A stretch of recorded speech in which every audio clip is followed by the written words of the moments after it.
Tamil, Kannada, Telugu, Malayalam, these languages have more literature than Hindi probably. We called him Rama. The moment he entered Tamil Nadu, we called him Raman. In South, he's not Ram, he's Rama. Whatever the language is, they must know. They kept their language, these people kept their language.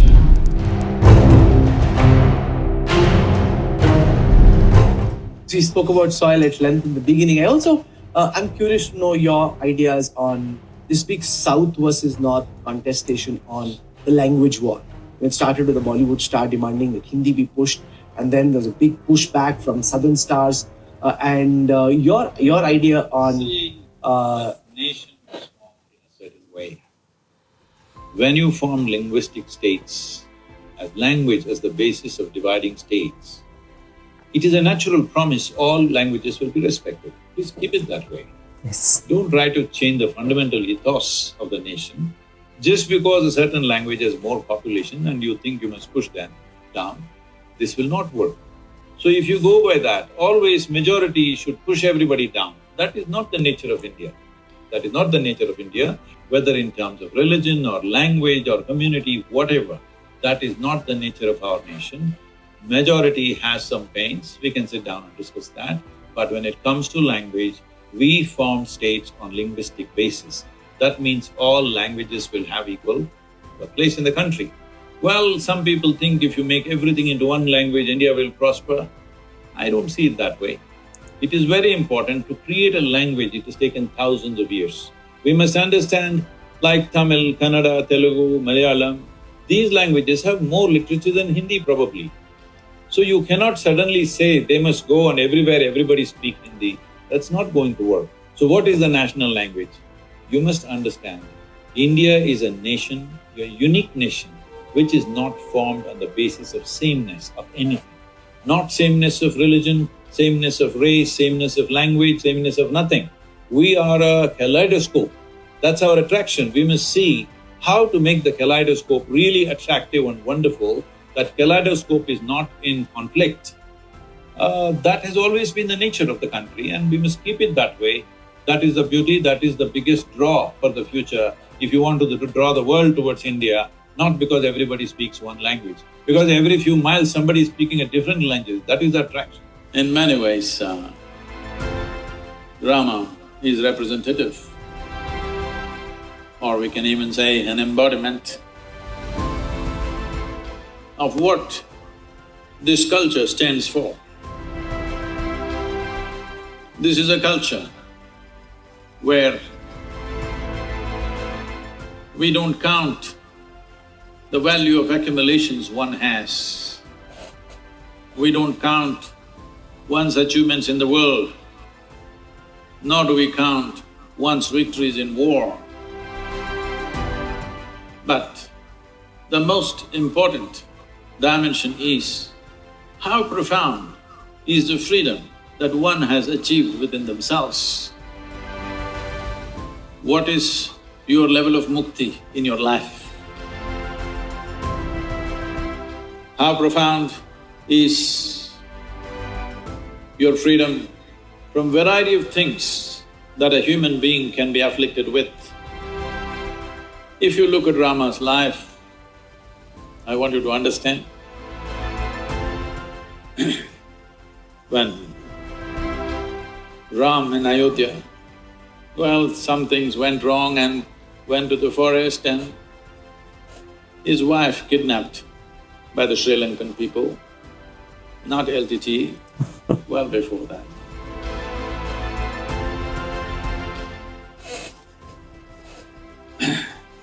And when he started moving south, when he crossed the boundaries or the borders of Andhra Pradesh and Karnataka, we called him Rama. Yes. The moment he entered Tamil Nadu, we called him Raman. So when I say Rama, don't get confused. In South, he's not Ram, he's Rama. Phonetic range that is there in Indian languages is such, it stimulates every aspect of who you are. Yes. English language has a very narrow phonetic range. So this ability to use sounds to stimulate and trigger one's intelligence and energy within ourselves is something that we should not give up. Every child must know one more language other than English, whatever that is, because anyway our states are divided on linguistic basis. So in that state, whatever the language is, they must know. We should not kill these languages because it's taken thousands of years to create it. This is our national pride, that we have the maximum number of languages. If we had to create this many languages, see, we must understand this. For example, let's say Tamil Nadu and Karnataka, Tamil Nadu and Andhra Pradesh, Tamil Nadu and Kerala. There are no geographical separation. There are no oceans between these states. Yes. There are no mountain ranges clearly demarcating and separating the populations for a long time. But though they lived here for thousands of years, they kept their language, these people kept their language. It's so beautiful. When they went to trade and transact, they learned the other language, but they always kept their language. But today, the new generations are losing their language so rapidly. It's very important, all of you, at least in your homes with your children and wherever possible, there must be a certain amount of time where we must use the local language. It's very important. We will regret this deeply after a couple of generations if we don't take care of it now. Because you can't bring back a language. You can kill it, but you can't breathe life into it. It's very difficult.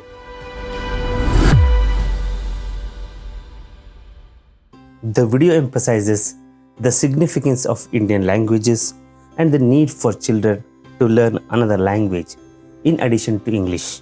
It stresses the importance of preserving these languages as they are source of national pride and have taken a long time to develop. It mentions that neighboring states in India have successfully maintained their languages despite living close to each other. The video urges viewers to use the local language at home and with children to prevent the irreversible loss of languages. People in India often argue and make jokes about the difference between North and South India. These discussions can be based on a sense of pride over one's region. Making fun of each other's and reinforcing stereotypes is common in these rivalries.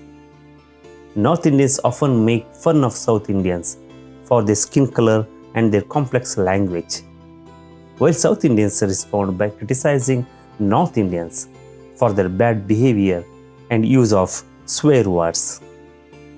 But if we look beyond these arguments, it's interesting to learn about the difference between these regions in terms of history, culture, and progress. For example, South India is known for being more advanced in many ways. But how do we define North India and South India?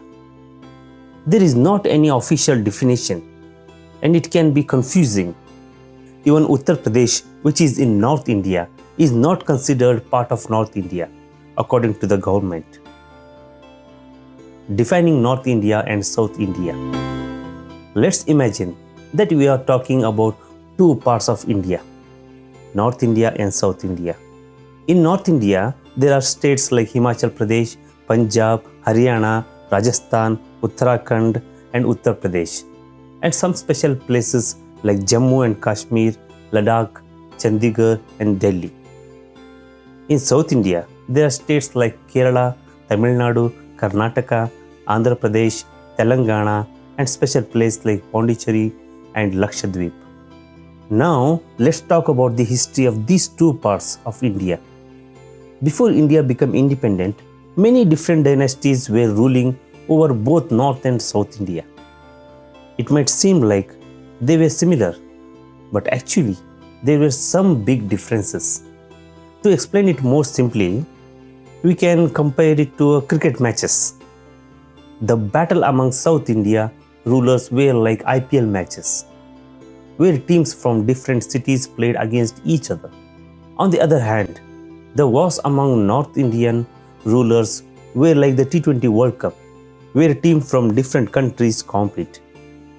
So even though they were both about power and control, the way they happened was quite different. History and culture. In the past, there were more times when people from northern places would come to North India compared to South India. North India was easier for them to invade because its location. On the other hand, South India was surrounded by oceans, which made it harder for invaders to get there. Because of this, people in South India were able to focus more on peaceful trading with other countries. One place in South India called Kerala was known for exporting spices, which made it attractive for traders from places like Arab, Babylon, Assyria, and Egypt. Even a long time ago, around 2000 years ago, traders from Rome visited the coast of Kerala. People from different religions also had peaceful interaction with each other. In North India, there were many times when other countries came and took over. This happened long time ago, when the people from Persia and Greece came, and later people from Central Asia. These visits from other countries had a big impact on the way people in North India lived and did things. Development and progress. In India, there are two parts called North India and South India, and they have their special ways of doing things and cooking food. Some of these traditions are very old.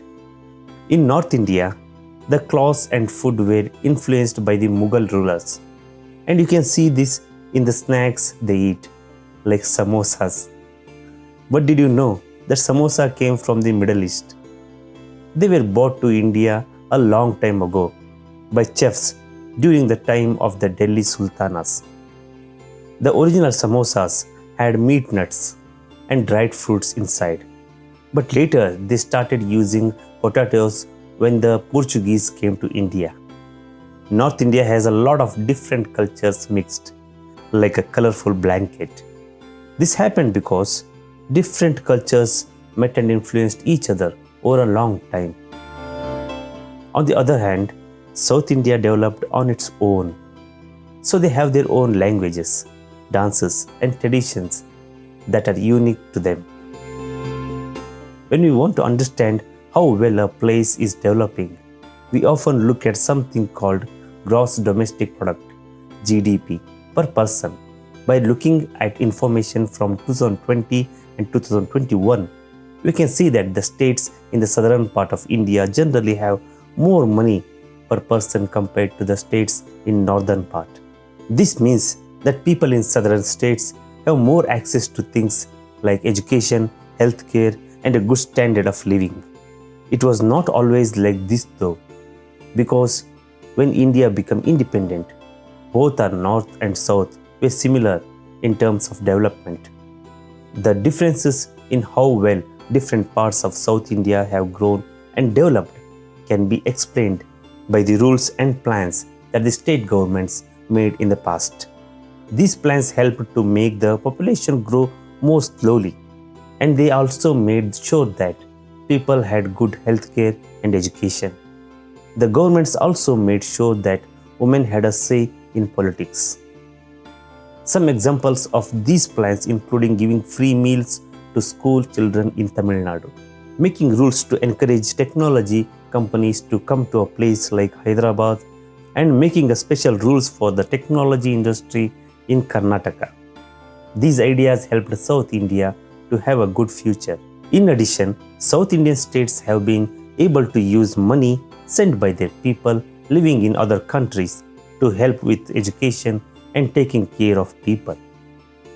Kerala, for example, has shown that it wants to give fast internet and chances to learn to families who may not have a lot of money. A recent study found that states in South India are doing a great job in providing important things like education, healthcare, and basic needs to their people. This shows that these states care about the well-being of their citizens. One reason for this is that the politics parties in South India are more motivated to help their people because they have to compete with each other. Another reason is that there are groups of people in South India who work together to make sure their needs are met. On the other hand, the states in North India are not doing well in these areas. This might be because The government there is not being as proactive, the population is growing faster, and there is not as much competition between political parties. But it's important to remember that both North and South India face challenges, and we need to understand these differences to find the best solution for everyone. Comment your valuable opinions, like the video, share it with your friends and family, and don't forget to subscribe to our channel. Thanks for watching. Pranam.